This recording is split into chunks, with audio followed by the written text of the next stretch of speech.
जादू बाहो जादू तोहरा बात में, बारा निक लाग हमरा साथ में।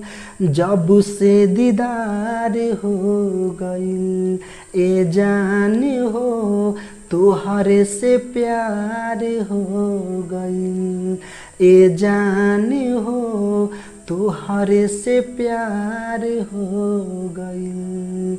कुछ ना चाहिए अब हमके, हर पल रह हमर बन के। दिलावा तोहार हो गइल ए जान हो, तोहरे से प्यार हो गइल ए जान हो, तोहरे से प्यार हो गइल। पहिले नजर में लेलू आपन बनाई, कस में न रहनी तोहर देखी सुघराई। पहिले नजर में लेलू आपन बनाई, कस में न रहनी तोहर देखी सुघराई। हमरा के बना दिहलू दीवाना हो, जिए के त मिल गइल बहाना हो। जब से नैना चार हो गइल ए जान हो, तोहरे से प्यार हो गइल ए जान हो, तोहरे से प्यार हो गइल।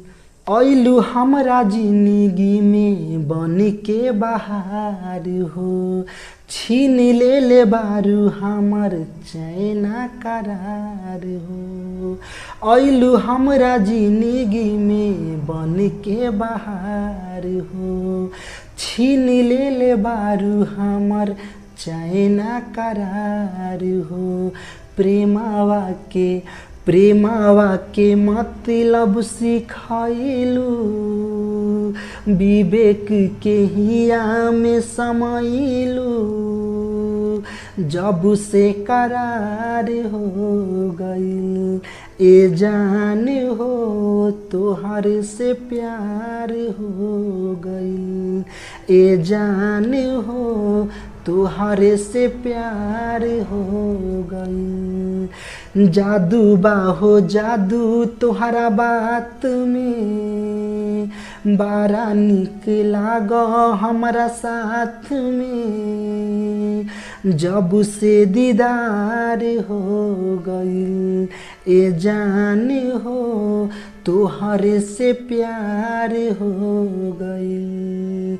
कुछ ना चाहिए अब हमके, हर पल रह हमर बन के।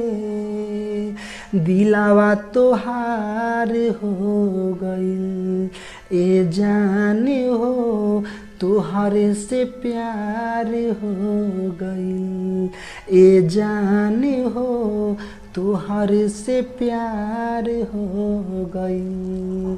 कमेंट करी रहुआ सब नेक्स्ट टाइम कौन गाना हम तो सुने के चाहतानी, और चैनल पे नया बानी तो भाई के सपोर्ट करे खातिर चैनल के सब्सक्राइब करी और ढेर सारा प्यार और आशीर्वाद दी।